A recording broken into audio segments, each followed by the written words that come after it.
Now, the Victorian Premier Daniel Andrews has scheduled a meeting with a party secretary of the Communist Party of China, and his office has provided a very simplistic, very bare update now that he's had his second day of the trip. Joining me now, our Victoria Sky News political reporter Simon Love with the latest.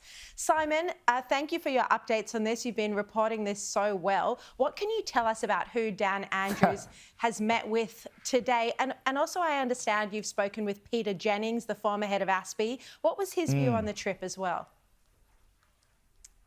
Oh, well, thanks for that, Sharri. Nice to be on the program. And Peter Jennings, his view is that ultimately there should be a lot of transparency and scrutiny around this trip. But in the second of Daniel Andrews' office's daily updates on the 4-day trip to China, there's a readout of his first 3 meetings that were held yesterday.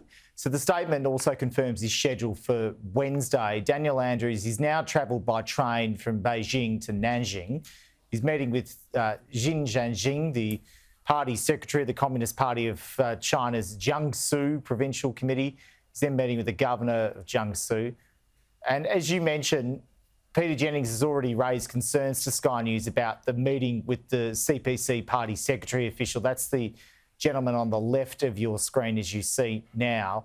I understand Senator Penny Wong held a similar meeting with the CPC in her visit to China late last year. It was a virtual meeting. Peter Jennings tells me that these types of figures, and also I spoke with Greg Barton, another foreign policy expert. He says that when you go to China and you have these sorts of meetings, you may just have to take the meetings that are offered to you, and they could include with figures such as these. And Peter Jennings tells me that, that the party secretaries, the gentleman on the left-hand side of your screen, could be one of the real power brokers in provinces there. But other observers that I've spoken to in Australia do question why the Premier's meeting with the CPC party secretary. But as for Mr Andrews' day one activities, you saw a little bit of this before on the screen, but his office has confirmed the meeting with an association that was condemned by the US government for interference. It included a discussion on, quote, sister state arrangements and provinces where Victoria should focus future effort. There was also a discussion of more students in Melbourne studying, a discussion of students studying complementary medicine. Now, what's interesting is the Victorian readout from the meeting with China's education minister said it was very positive, quote, where the Premier reinforced the Chinese students are safe, they're respected in Victoria, the minister indicating Chinese parents would be more likely to send their children to study in Victoria than other places. So that's the readout there from Daniel Andrews' office. It is, though, very interesting to compare this readout on your screen with the one from China that we've seen as well. The Education Minister's office in China, quoted via translation, and it appears to show that he met with the governor, Sharri, not the Premier. It was the governor in Victoria's Linda Dessau. The Premier's Daniel Andrews, of course. Yeah, that would just be a translation issue. That's potentially. And look, we did put it, I'll be honest, we put it through Google Translate in the first instance and I tried to verify it too. So I'll give that caveat there. But looking at the statement, the two sides exchange views on deepening educational exchanges and cooperation. Andrews also said the state of Victoria attaches great importance. So the interesting language, isn't it, Sharri, that you're seeing between the two countries and the compare and contrasts here?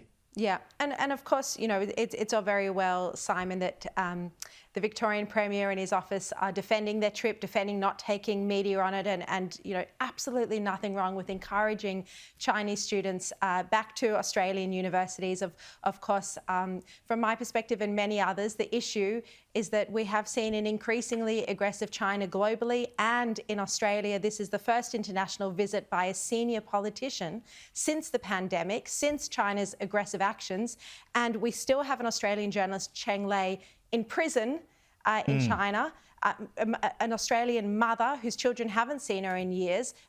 You know, Daniel Andrews speaks out about neo-Nazis on the steps of Parliament House, that rally the other weekend, and rightly so. Of course he should speak out about neo-Nazis, but he won't raise the issue of Uyghurs in concentration camps in Xinjiang. So this is where the criticism is coming from of that trip. But Simon Love, thank you. I'll say on that, Well, I better go if you want me to. Go I was going to say on Cheng Lei, yes. her partner, and I know one of my colleagues here at Sky is extremely close to her partner. Yeah. And her partner's been trying to get onto the Premier's office, essentially to make representations, given Cheng Lei's a Victorian, essentially too.